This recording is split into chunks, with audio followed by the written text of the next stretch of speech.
Oh, ladies and gents, didn't that shake things up a little bit? That last few games, this whole weekend actually, there was upsets galore, and the 8th through 11th place are all tied, and they actually all play each other as well. So we'll discuss that in this video in the 5 things we learnt in round 26. One more round to go for fantasy, one more round to go in the main part of the season before we get into finals footy, and lots is going to happen next round, and we'll go through all of that here. But as I said, upsets galore in this one, and from a tipping side of things, it could have been a little bit better for me. I was actually chasing upsets in this one, and of course today I went for Titans to chase that one, but should have chased them last night, unfortunately. But we did have the Cowboys only just getting up in their game over the Storm, which on paper, on ladder position, was an upset, but it definitely wasn't in this game. But the Eagles getting up over Dogs was massive. The Panthers was one of the only games that were what we expected there, with the Eagles outsiders winning that one. The Dolphins with a massive win against the Broncos, putting them out of contention there.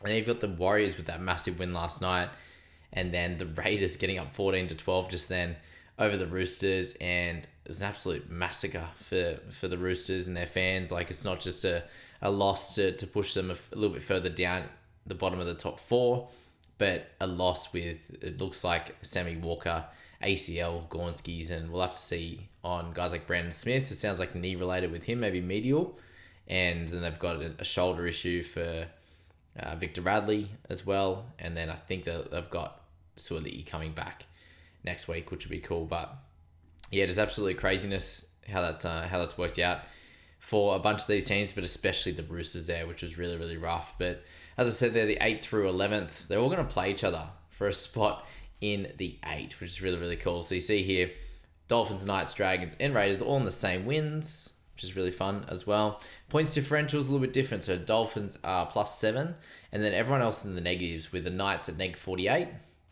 and then the Dragons -124, and the Raiders -129. So in that one there, the Dragons and the Raiders play each other.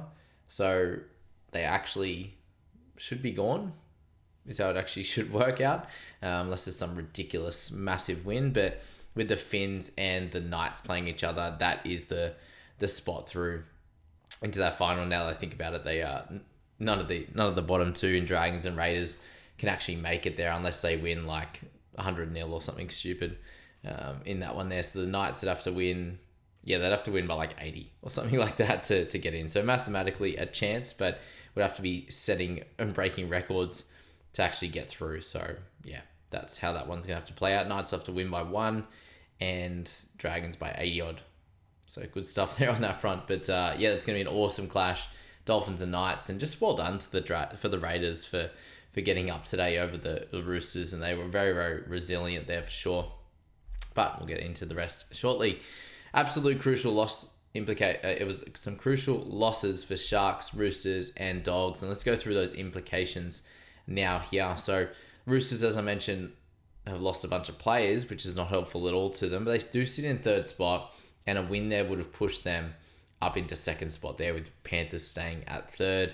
Similar to that with the Sharkies, with Roosters and the Sharkies losing, Panthers go up into 2nd spot, and it's just a massive turn of events for them, given they're 2 points ahead now. If Panthers win next week, they lock themselves into 2nd spot. The Roosters and the Sharkies will be pushing to make sure that they're obviously they are going to stay in the 8, because the Dogs have cooked themselves after that loss there. They can only be in that bottom part of the 8.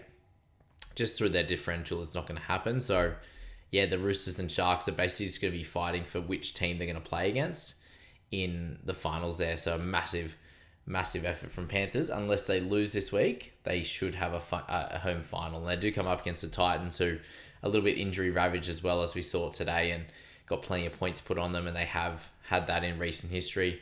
Storm players will be back, and they'll just be getting a hit out heading into the final series. So that's where they're at, and they are the favourites to win the competition as well, at 275, with the Panthers 320, and then Roosters even there with a few of their injuries in at 650, with the Sharkies at 11. So it makes sense. But the Eagles are in there at 7th, paying $15, which is pretty crazy. They're in that one. But in terms of the Dogs now, it puts them in a little bit of trouble to even keep a clear home final. If they do lose to the Cowboys this week coming, which is a massive clash as well, which will determine basically, whoever wins definitely gets a home final, and the other one will be fighting for, are they going to stay there? Are the Eagles going to win against the Sharks? There's a few question marks there, but if the Cowboys were to beat the Dogs, Cowboys go ahead, and if the Eagles were to win as well, they would end up in 7th spot, and Eagles would play the Dogs in a home final there. If the Cowboys were to lose to the Dogs, same deal, and the Eagles were to win, they'd end up as 7th, and they'd be playing the Eagles there in that next round. So yeah, plenty happening in that ladder, that's for sure. And just a big win from the Raiders to push ahead of the Broncos, and the Broncos obviously gone now as well, can't make it, as I said. And a nice win for Warriors, just puts them a little bit further away from near the bottom of the table there. They were at 14th before that matchup there. And just a quick one on the teams in form.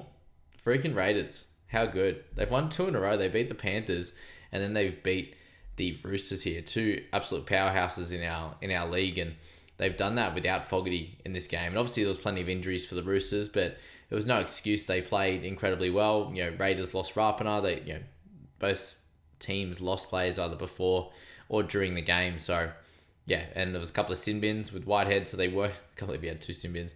What was he doing trying to kick the ball out of his hand? He can't be kicking. It's like the trip and stuff like that can't be happening. But yeah, for the resilience that they showed was absolutely incredible. So kudos to them, and they did an incredible job. So good stuff there. And yeah, we've gone through the ladder, which is really cool as well. So pretty quick one this video, that's for sure. Last week we spoke about for our fantasy tip, just having fun. With a couple of weeks left, head-to-head grand finals. I hope you guys all did really well in your head-to-head grand finals. If you're watching this channel, I hope that I was able to help in some way. There was a few guys that really did dominate this week as sort of 1 or 2 week plays, that's for sure. And we mentioned grab the guy with the highest chance of grabbing a 60, and a lot of it's going to be situational.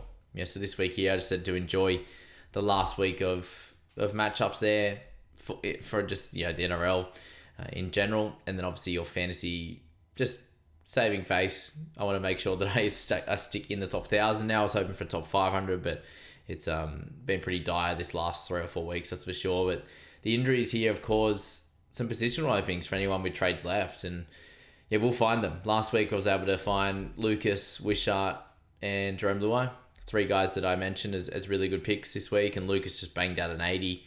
Wishart got up there as well, well over 80, and then Luai in the mid 60s. So 3 guys that I pointed out, and I wish I had lots of trades. I ended up using my final trade on Galvin to Ponga, so yes, a good score at least, thankfully. And I picked him to finally break that try scoring drought that he's been in, which you could definitely see coming. 1 try all year, and then coming up against the Titans, who are injury ravaged as well. It definitely set the scene for that, but we know the Knights can be a bit off at certain times. So yeah, just want you guys to sit back and enjoy the footy for this last round. There's a bunch of implications, as I said, based on matchups, and then if you do have any trades left, we'll find those guns. It might end up being guys like Terrell May, if they get an opportunity there. Maybe Connor Watson gets the full 80 in a 13 role or in the 9 role and can do really well. There's going to be different guys at cheaper prices that can come out and do well. Like Wishart might play 6. You might have Lucas on the edge again. He might not, but we'll find out there across the next few days. But thank you so much for being here again for a 5 things I learnt for round 26, the second to last one of the year. And then we're going to be getting into the finals footy, the finals fantasy that I've created, and I'll be starting up here, and then just enjoying the finals games as they come around. So thanks for being here again, and we'll see you in that next video tomorrow.